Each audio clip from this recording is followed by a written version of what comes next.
दोस्तों, सुधीर सर की online class में आपका स्वागत है। और जैसे कि आप जानते ही हैं कि हमारी सिंथेसिस की सीरीज़ चल रही है और सिंथेसिस की सीरीज़ में जैसे कि मैंने पहले ही बताया था कि इसमें हम 3 टॉपिक्स को क्लियर करते हैं, सिंपल, कॉम्प्लेक्स और कंपाउंड।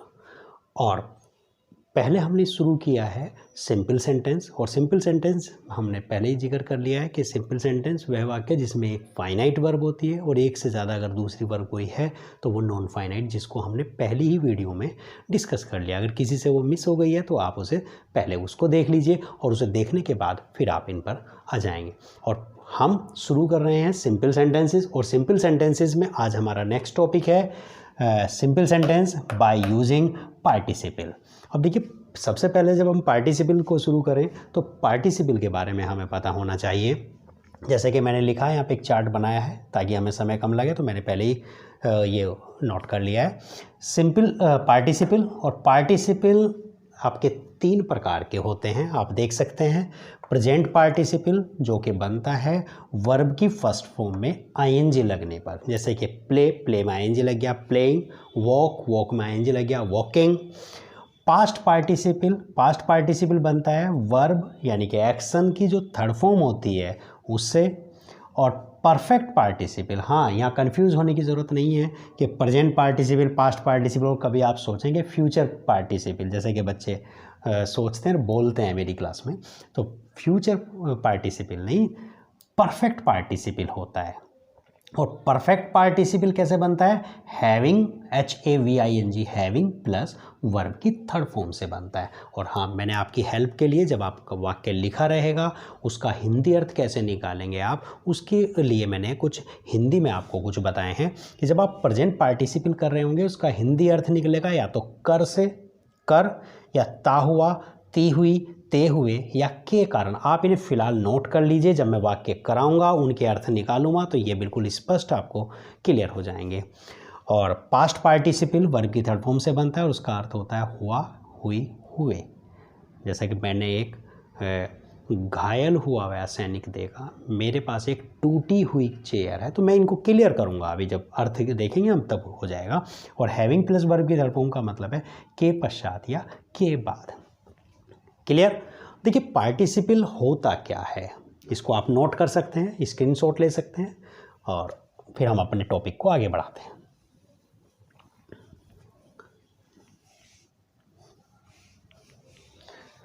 देखिए, पार्टिसिपल होता क्या है? पार्टिसिपल एक्चुअली में क्या है? एक एडजेक्टिव है। क्या है?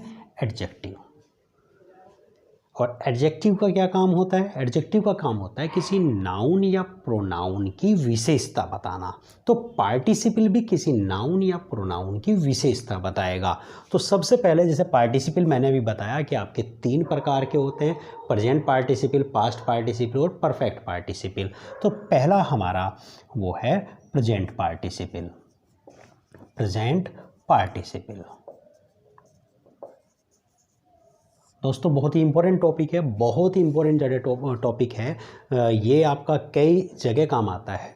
और अगर मैं बात करूं कि टीजीटी और पीजीटी की, तो नॉन फाइनाइट्स में कम से कम 3-4 क्वेश्चन, 2-3 क्वेश्चन नॉन फाइनाइट्स से आते हैं और अगर हम बात करें नॉन फाइनाइट्स के अलावा, अगर हम सिंपल सेंटेंस बनाने की बात करें तो कम से कम 1-2 सेंटेंस आपके टीजीटी पीजीटी में सिंपल सेंटेंस बनाने को आते हैं। कोई अलग से नहीं आते, इसी तरह के सेंटेंस आते हैं, बस उनकी प्रैक्टिस आपको करनी है।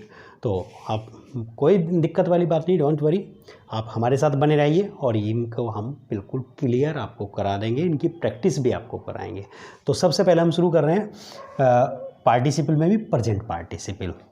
और जैसा कि मैंने बताया था, वर्ब की फर्स्ट फॉर्म में आईएनजी लगने पर आपका पार्टिसिपल बनता है। अब आप कंफ्यूज हो सकते हैं कि वर्ब की फर्स्ट फॉर्म में आईएनजी लगने पर तो आपका जीरंड भी होता है कि जीरंड, तो फिर जीरंड और प्रेजेंट पार्टिसिपल में क्या डिफरेंस हुआ? What is difference between present participle and gerund?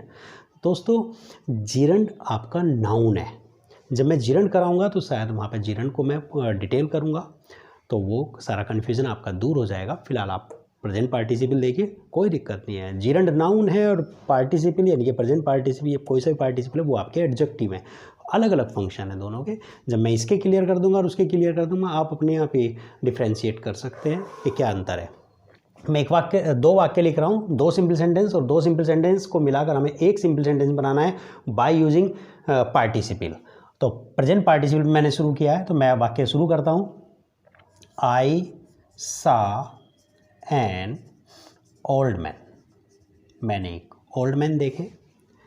He was crossing the road, वो रोड क्रॉस कर रहे थे। दोस्तों आप ये दो सिंपल सेंटेंस है, एक सिंपल सेंटेंस आई सा an old man, he was crossing the road, एक ये सिंपल सेंटेंस है। क्लियर? इन दोनों सिंपल सेंटेंस में आप गौर करके बताइए मुझे कि कहीं आपका पार्टिसिपल तो नहीं दिया गया। दिया गया है? जी हाँ, दिया गया है। क्रॉसिंग, जब भी आपका इज एम आर के बाद अगर कोई सब्जेक्ट है, सब्जेक्ट के बाद इज एम आर के बाद जब आपका वर्ब की फर्स्ट फॉर्म में आईएनजी आता है तो समझ जाओ प्रेजेंट पार्टिसिपल है। जितने भी हम कंटिन्यूस सेंटेंस करते हैं, जैसे प्रेजेंट कंटिन्यूस, पास्ट कंटिन्यूस और फ्यूचर कंटिन्यूस, तीनों में हम प्रेजेंट पार्टिसिपल का ही तो यूज़ करते हैं। जैसे कि आई एम टीचिंग, मैं कैमरे के सामने इस समय खड़ा हूँ और मैं कहूँ आई एम टीचिंग, तो टीचिंग क्या है? Present participle. क्यों प्रेजेंट पार्टिसिपल है? पार्टिसिपल काम करता है एडजेक्टिव का, तो ये एडजेक्टिव का तो काम कर रहा है। कौन पढ़ा रहा है? मैं पढ़ा रहा हूँ। ये आई को क्वालिफाई कर रहा है, आई की विशेषता बता रहा है। उसी प्रकार से क्रॉसिंग द रोड, क्रॉस कर रहा है रोड। कौन क्रॉस कर रहा है? ही कर रहा है। और ही किसके लिए आया है? ओल्ड मैन के लिए आया है। तो ये क्रॉसिंग क्या हुआ? एडजेक्टिव हुआ ना, एडजेक्टिव हुआ। और एडजेक्टिव का क्या काम है? नाउन या प्रोनाउन की विशेषता बताना। तो भाई जिसकी विशेषता ये बता रहा है, जिस वाक्य में आपका पार्टिसिपल दिया गया है, उस वाक्य की बी वर्ब को समाप्त कर दो। कर दिया। सिंथेसिस के बिल्कुल ये आपके एडजेक्टिव की तरह से, जैसे मैंने आपको एडजेक्टिव कराया था। ही किसके लिए आया? ओल्ड मैन के लिए आया। ये भी आपका खत्म हो गया। अब आपका क्या बचा? क्रॉसिंग द रोड बचा ना। तो क्रॉसिंग पार्टिसिपल है, पार्टिसिपल के बाद एक्स्ट्रा वर्ड आ रहे हैं। यदि पार्टिसिपल के बाद एक्स्ट्रा वर्ड आ रहे हो, जिसको क्वालिफाई कर रहा हो, जिसकी विशेषता बता रहा हो, उसके बाद रख दो। बन गया? तो क्या बन जाएगा? आई सा an old man crossing the road. और जब पहले से ही पार्टिसिपल दिया गया होता है तो उसका हिंदी अर्थ ता हुआ, ती हुई, ता हुए आता है ना। आई सा an old man crossing the road, मैंने एक ओल्ड मैन को रोड क्रॉस करते हुए देखा। मैंने एक ओल्ड मैन को देखा कि वो रोड क्रॉस कर रहे थे। आई सा an old man crossing the road, ते हुए, मैंने एक ओल्ड मैन को रोड क्रॉस करते हुए देखा। आई होप आप समझ गए होंगे। यदि पार्टिसिपल पहले से ही दिया गया है आपका तो कहीं कोई दिक्कत नहीं है। पहले से ही अगर आपका पार्टिसिपल दिया गया है तो आप पार्टिसिपल जिसकी विशेषता बता रहे हैं शुरू कर दीजिए। दूसरा वाक्य आई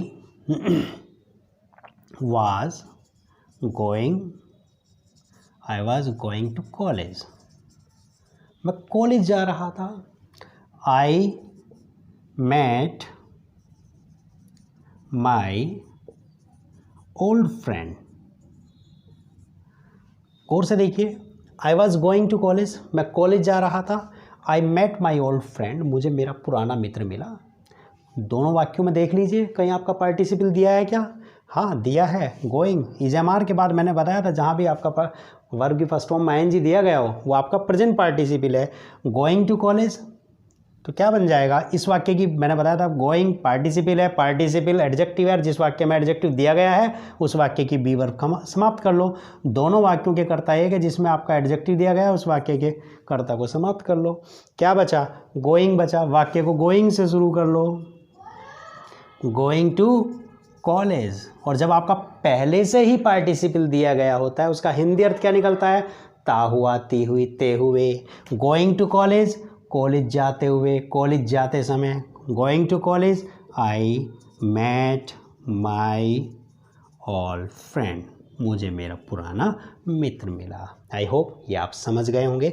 ये प्रेजेंट पार्टिसिपल बना रहे हैं और सिंपल सेंटेंस का प्रयोग करके, और सिंपल सेंटेंस में भी जब पहले से ही पार्टिसिपल दिया गया हो। दूसरे प्रकार से हम देखते हैं प्रेजेंट पार्टिसिपल को ही दूसरे पॉइंट से। जब आपका पार्टिसिपल ना दिया गया हो।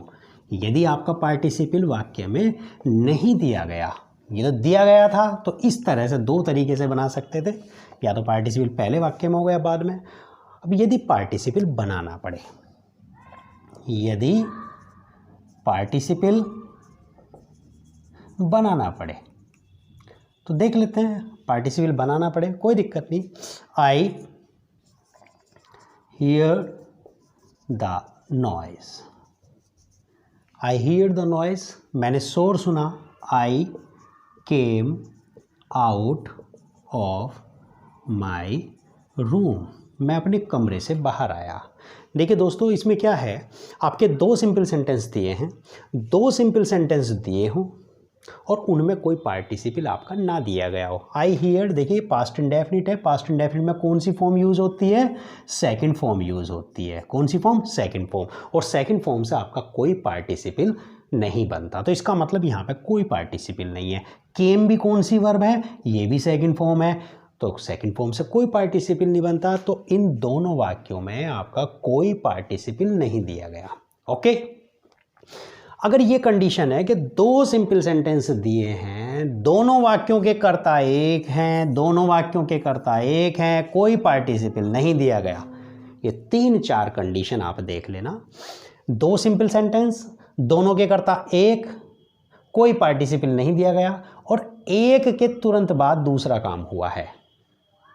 भाई वो शोर सुनेगा, कोई अजीब सा रात को 12 बजे 1 बजे उसने शोर सुना, तो क्या वो बाहर आएगा ही ना? तो तुरंत के तुरंत ये काम हो रहा है। यदि उनके बीच में दो एक्शन के बीच में गैप नहीं है, एक के तुरंत बाद दूसरा काम हो रहा है, तो ये प्रेजेंट पार्टिसिपल की तरफ इशारा करेगा। अब हमें इसे बनाना कैसे है? जो कार्य पहले हुआ हो। कौन सा काम पहले हुआ है? मैंने पहले शोर सुना है। जो कार्य पहले हुआ हो उसके कर्ता को समाप्त कर दो और उसकी वर्ब को प्रेजेंट पार्टिसिपल बना लो। प्रेजेंट पार्टिसिपल कैसे बनाते हैं? वर्ब में आईएनजी लगाकर। तो हियर की फर्स्ट फॉर्म क्या हो जाएगी? हियरिंग, हियरिंग द नॉइज, शोर सुनकर। जब आप पार्टिसिपल बनाते हैं, प्रेजेंट पार्टिसिपल जब बनाते हैं तो उसका अर्थ कर से निकलता है। हियर माने सुनना, सुनकर। हियरिंग द नॉइज, शोर सुनकर। दूसरे वाक्य को ले आइए, I came out of my room, शोर सुनकर मैं अपने कमरे से बाहर आया। आई होप आप समझ गए होंगे। और मैं यहाँ आपको एक बहुत इंपॉर्टेंट बात बता दूँ, जो ये हियरिंग है ये पार्टिसिपल है। जब ये पार्टिसिपल है तो एडजेक्टिव है, और एडजेक्टिव का काम क्या है? किसी नाउन या प्रोनाउन की विशेषता बताना।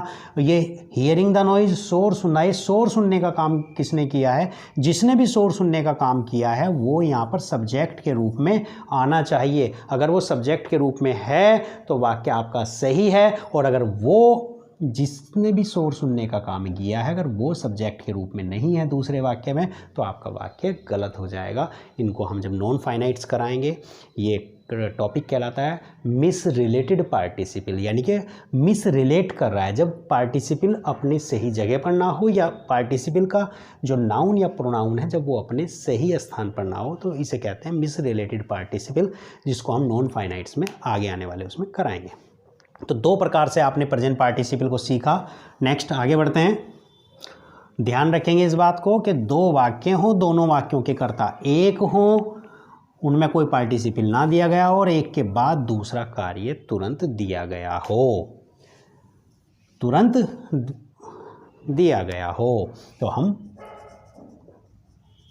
बना लेते हैं। और तीसरे तरह से प्रेजेंट पार्टिसिपल का प्रयोग कैसे करते हैं? बीइंग का प्रयोग करके, बीइंग का प्रयोग करके हम वाक्य को, प्रेजेंट पार्टिसिपल का प्रयोग करके वाक्य को सिंपल बना लेंगे। बहुत सिंपल सी बात है। तो देख लीजिए, he was hungry, he was hungry, वो भूखा था, full stop, he could not sleep at night, वह भूखा था और he could not sleep at night, वो रात को सो नहीं सका। दोस्तों यहाँ पे भी आप गौर से देखेंगे, नियम वही है जो इससे पहले था, कि जिस जब दो वाक्य हो, दोनों वाक्यों के कर्ता एक हो, कोई पार्टिसिपल ना दिया गया हो, तो हम क्या करते हैं, जो कार्य पहले हुआ हो। अब देखिए वो सो नहीं सका, क्यों नहीं सो सका, वो भूखा था, तो भूखा पहले हुआ, ये एक्शन पहले हुआ है, ही वॉज हंग्री, पहले वो भूखा था। अब ये वाक्य है, अब इस वाक्य को गौर से देखेंगे तो यहाँ पर जो ये वाज है, ये आपकी बी वर्ब है। बी वर्ब क्या होता है, जब आपकी कोई एक्शन वर्ब ना हो, ईजेएमआर वाज वर्ब के बाद जब आपका कोई एडजेक्टिव या नाउन आ रहा हो, तो वो बी वर्ब है। क्या है be verb, I am a teacher, मैं एक टीचर हूँ, तो इसमें एम जो है ये बी वर्ब भाई, नॉन एक्शन सेंटेंस है, नॉन एक्शन सेंटेंस है। तो जब आपका कोई इस तरह से नॉन एक्शन सेंटेंस आ रहा हो, ये मैंने क्या कह दिया, नॉन एक्शन, समझ में आया ना। अरे भाई एक्शन है, I am teaching, teaching action हो रहा है, तो ये एक्शन वर्ब हुए, प्रेजेंट कॉन्टिन्यूअस हुआ। अगर यहाँ पे कोई एक्शन नहीं हो रहा है, I am a teacher, teacher noun है, तो ये नॉन एक्शन हुआ, मतलब यहाँ पे कोई एक्शन वर्ब नहीं है, तो ये नॉन एक्शन हुआ। और जब ईजेएमआर वाज वर्ब नॉन एक्शन की तरह से आ रहे हो, तो जो कार्य पहले हुआ हो उसमें क्या करेंगे आप, ईजेएमआर वाज वर्ब जो बी वर्ब है वहाँ पर आप बीइंग का प्रयोग कर लेंगे, और पहले होने वाले कर्ता के सब्जेक्ट को ख़त्म कर लिया, क्योंकि दोनों वाक्यों के कर्ता एक हैं, तो क्या बन गया, बीइंग हंग्री। और जैसा कि मैंने अभी हिंदी बताई थी, बीइंग का मतलब होता है की वजह से या के कारण। बीइंग हंग्री भूखा रहने के कारण, भूखा रहने की वजह से, he could not sleep at night, भूखा होने के कारण वह रात को सो नहीं सका था। तो आई होप ये बात आपको समझ आ गई होगी। तो इस तरह से आपका प्रेजेंट पार्टिसिपल हो जाता है, और हम इसको आगे बढ़ाते हैं। पास्ट पार्टिसिपल बहुत आसान है, कहीं कोई दिक्कत नहीं है।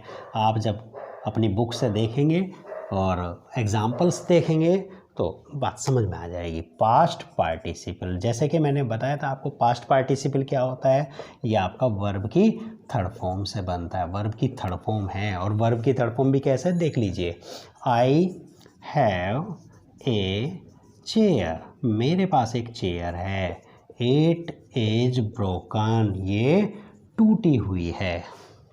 दोनों वाक्यों को गौर से देख लो, और दोनों वाक्यों को गौर से देखने पे आपको पता चलेगा कहीं ना कहीं आपकी वर्ब की थर्ड फॉर्म दी गई है। और ये जो वर्ब की थर्ड फॉर्म होती है, ये ध्यान रखिएगा आप, जो वर्ब की थर्ड फॉर्म होती है वो आपकी पास्ट पार्टिसिपल पैसिव वॉइस की फॉर्म में होनी चाहिए। पास्ट पार्टिसिपल क्या होता है, वर्ब की थर्ड फॉर्म, ईजेएमआर वाज वर्ब, जितनी भी कंटिन्यूअस की हेल्पिंग वर्ब है उनके साथ जब थर्ड फॉर्म आएगी तो वो आपका पैसिव वॉइस है, और जब वो पैसिव वॉइस है तो वो पास्ट पार्टिसिपल है। तो इज के साथ थर्ड फॉर्म आई है तो ये आपका पास्ट पार्टिसिपल हुआ। और पार्टिसिपल का काम करता है, एडजेक्टिव का काम करता है। तो जब आपने एडजेक्टिव का प्रयोग करके वाक्य को सिंपल बनाया था, तो बिल्कुल सेम वैसे ही है। जिस वाक्य में एडजेक्टिव है, एडजेक्टिव मिल गया आपको, जिस वाक्य में आपका एडजेक्टिव है उस वाक्य की बी वर्ब को समाप्त कर दो। इट किसके लिए आया, चेयर के लिए आया, तो इट को समाप्त कर दो। क्लियर। पास्ट पार्टिसिपल के बाद कोई एक्स्ट्रा वर्ड है नहीं है ना, तो जिसकी ये विशेषता बता रहा है उससे पहले रख दो। क्या बन गया, I have a broken chair. और ब्रोकन चेयर का मतलब है टूटी हुई। मैंने बताया था जब इनके अर्थ बताए थे आपको, कि अर्थ नोट कर लेना, बिल्कुल आपको अर्थ बताता चलूँगा। I have a broken chair, मेरे पास एक टूटी हुई चेयर है। और इसको आगे बढ़ाते हैं। आई हैव ए रिंग, मेरे पास एक रिंग है, it is made of gold, it is made of gold. पहचानिए दोनों वाक्यों में कहाँ आपका पार्टिसिपल है, पास्ट पार्टिसिपल, लेकिन मेड आया है, ये आया इज के बाद में, वर्ब की थर्ड फॉर्म में पास्ट पार्टिसिपल आ गया। यहाँ पार्टिसिपल के बाद एक्स्ट्रा वर्ड्स हैं, ऑफ गोल्ड है, किसकी विशेषता बता रहा है, इट की बता रहा है।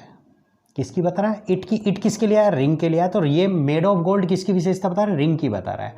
जिस वाक्य में आपको जो एडजेक्टिव मिल गया तो उस वाक्य की बी वर्ब समाप्त करो, इट को समाप्त कर दो, और जिसकी विशेषता बता रहा है उसके बाद रख दो। हाँ, यहाँ पर मैंने पहले रखवाया था और यहाँ पे मैं बाद में रखवा रहा हूँ। देखिए, अगर पास्ट पार्टिसिपल के बाद एक्स्ट्रा वर्ड्स नहीं हैं, पास्ट पार्टिसिपल जिसकी विशेषता बता रहा है उससे पहले रख दो, और जब पास्ट पार्टिसिपल के बाद एक्स्ट्रा वर्ड्स हो तो जिसकी विशेषता बता रहा हो उसके बाद रख दो। तो क्या बन गया, I have a ring made of gold. Clear. हाँ, एक और देख लेते हैं क्योंकि यहाँ पे बच्चे बड़े कंफ्यूज होते हैं। कन्फ्यूज़न होने की वैसे कन्फ्यूज़न की कोई यहाँ पे जो है ज़रूरत नहीं है कंफ्यूज होने की।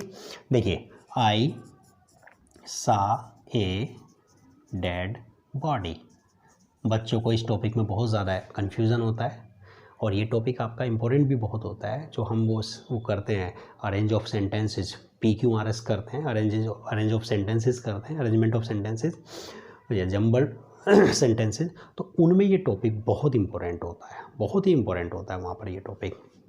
तो इसको आप अच्छे से करिएगा। आई सा ए डेड बॉडी, मैंने एक डेड बॉडी देखी।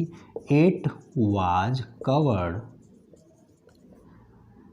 विद आ वाइट क्लॉथ, वो वाइट क्लॉथ से ढकी हुई थी, कवर्ड थी। अब देखिए पास्ट पार्टिसिपल कवर्ड है, उसके बाद एक्स्ट्रा वर्ड्स हैं, तो किसकी विशेषता बता रहा है? कवर्ड विशेषता बता रहा है डेड बॉडी की, ठीक है ना। और इसके बाद एक्स्ट्रा वर्ड्स आए तो उसकी बी वर्ब खत्म कर लो, इट खत्म कर लो, क्योंकि डेड बॉडी के लिए आया है। तो अब क्या बन जाएगा वाक्य? आई सा a dead body covered with white cloth, मैंने एक डेड बॉडी देखी क्योंकि वाइट क्लॉथ से ढकी हुई थी। आई होप आप समझ गए होंगे। नेक्स्ट आगे बढ़ते हैं। आई होप आपको सब ये समझ आ रहा होगा और कोई दिक्कत नहीं है, बिल्कुल क्लियर हो जाएगा यहाँ से समझ के। जब आप अपनी बुक से देखेंगे तो सब समझ में आ जाएगा। और परफेक्ट पार्टिसिपल कैसे बनाते हैं हम? हैविंग प्लस वर्ब की थर्ड फॉर्म का प्रयोग करके हम परफेक्ट पार्टिसिपल बनाते हैं। और परफेक्ट पार्टिसिपल आपका हिंदी अर्थ क्या होता है? के पश्चात, के बाद या के पश्चात। इसमें क्या होता है मैं भी आपको बताता हूँ। ही कंप्लीटेड हिज वर्क, उसने अपना कार्य कंप्लीट किया। He went to meet his friend, he completed his work, उसने अपना कार्य कंप्लीट किया। He went to meet his friend, वो अपने फ्रेंड से मिलने चला गया। दोनों वाक्यों के कर्ता गौर से देखियो एक हैं। क्या कोई पार्टिसिपल दिया गया है दोनों में से? कोई पार्टिसिपल नहीं दिया गया। ये कंप्लीटेड पास्ट इंडेफिनिट है, सेकंड फॉर्म है। वेंट आप जानते ही हैं सेकंड फॉर्म है, तो कोई पार्टिसिपल नहीं है। अब आपको क्या करना है, यहाँ पर दो वाक्य दिए गए हैं, दोनों वाक्यों के कर्ता एक हैं, एक के बाद दूसरा कार्य हुआ है। पहले ये हुआ है, उसने कार्य कंप्लीट किया, फिर वो अपने फ्रेंड से मिलने चला गया। एक के बाद दूसरा कार्य हो रहा है। देखिए, एक के बाद दूसरा कार्य हो, पहला कार्य पूर्ण रूप से समाप्त हो गया हो और पहले और दूसरे कार्य के बीच में गैप हो, यानी कि तुरंत के तुरंत दूसरा कार्य ना हुआ हो। अगर पहला कार्य और दूसरा कार्य तुरंत के तुरंत हुआ है, उनके बीच में कोई गैप नहीं है, तो प्रेजेंट पार्टिसिपल की तरफ इशारा करेगा। जैसे उसने शोर सुना, वो कमरे से बाहर आया, वहाँ पे गैप नहीं था, तुरंत के बाद दूसरा कार्य था। यहाँ पर गैप है थोड़ा सा, दोनों वाक्यों के बीच में, एक्शन में, टाइम में थोड़ा गैप है, ठीक है ना। और पहला कार्य कंप्लीट रूप से समाप्त हो जाएगा। तो दोनों वाक्यों के कर्ता एक है, जो कार्य पहले हुआ है उसके कर्ता को समाप्त करो, और जो उसकी वर्ब है, जो हमने कार्य को पूर्ण रूप से मतलब जब कंप्लीट कर लिया है, उसको आप परफेक्ट पार्टिसिपल बनाइए। और परफेक्ट पार्टिसिपल कैसे बना रहे हैं आप? हैविंग प्लस वर्ब की थर्ड फॉर्म का प्रयोग करके। तो बना लीजिए, having completed his work, having completed his work, he went to meet his friend। और having completed का मतलब क्या हुआ? के पश्चात। having completed his work, अपना कार्य कंप्लीट करने के पश्चात, he went to meet his friend, वो अपने फ्रेंड से मिलने चला गया। तो ये आपका पार्टिसिपल पूरा हो जाता है। आप इसको देखिए, समझिए, अपनी बुक से अध्ययन कीजिए। मैंने आपको ये सब समझा दिया है, आई होप आपको समझ आ गया होगा। और जो हमारे चैनल पर नए हैं, पहली बार देख रहे हैं, वो चैनल को सब्सक्राइब करें, लाइक करें, शेयर करें और देखते रहिए। जो है हम ऐसे ही आपके साथ बने रहेंगे और आपके टॉपिक्स को पूरा करा देंगे। Thank you, bye bye.